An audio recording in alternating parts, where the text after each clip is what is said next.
Now there is a third risk reward ratio that I use, and that is 1 to 2.5, or you can think of it something between the first two. Okay, so I want you to do some math on a piece of paper, and I will just start it for you, and I want you to finish the calculations yourself, because I just want to be sure that you understand what I'm talking about here. I know for many of you it is basic, but for others will be a brand new thing that I see, and a little practice will be quite useful. Okay, so if we have risk reward ratio 1 to 2 in 10K account, we will be risking 1%, or that is $100, and we will be targeting 250 or 2.5%, which will lead to $250 of a profit if we hit the take profit. Now if you hit the take profit, what will be the next trade? How much will you risk and how much should be the reward? I will leave that as an assignment for this course, because I believe it is useful to have assignments so you can practice, and I would strongly suggest you to write all of that again on a piece of paper. And actually, to make it easier, what I would do, I will include in the next section the ready PDF file for this scaling plan. But as well, I will just change the colors.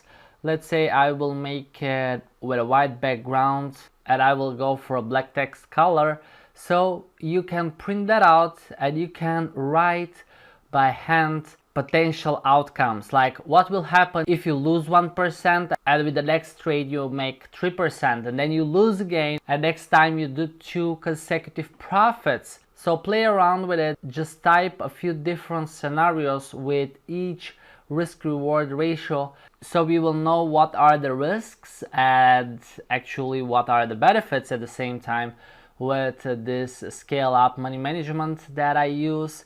One more time guys, that's not a financial advice.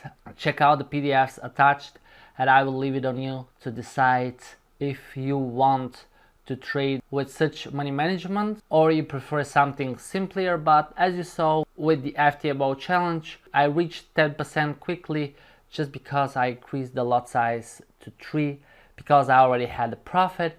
And to be honest with you, I don't stick 100% to risk reward 1 to 3, 1 to 2. It really depends on the market for me. I depend a lot on the Forex Profit Supreme meter. If my logical take profit is a little bit below the 3%, like 2.8, that's okay for me. And as you saw, once I open trades, I manage them. I close trades manually if things change on Forex Profit Supreme meter, and then I'll just switch to another pair. So I try not to stick to one risk reward ratio to place the stop loss at the take profit and to say, okay, that's it. Because this way I will have more often the stop loss hit. That's something I avoid with the system that I already showed to you in the course, and this is the reason why I demonstrated the system, explained the different setups, because it's really strong. Like what I share in this course guys is really strong, it's professional. I've been using it for so long time, and finally I decided to dedicate a course about it, and it really works well for the FTMO challenge or any other prop trading firm, especially if you combine it with a money management of this kind. But one more time, that's not a piece of financial advice. It's up to you how you will manage your funds, and that's why I gave you a few different risk reward ratios so you can find yourself comfortable in one of those.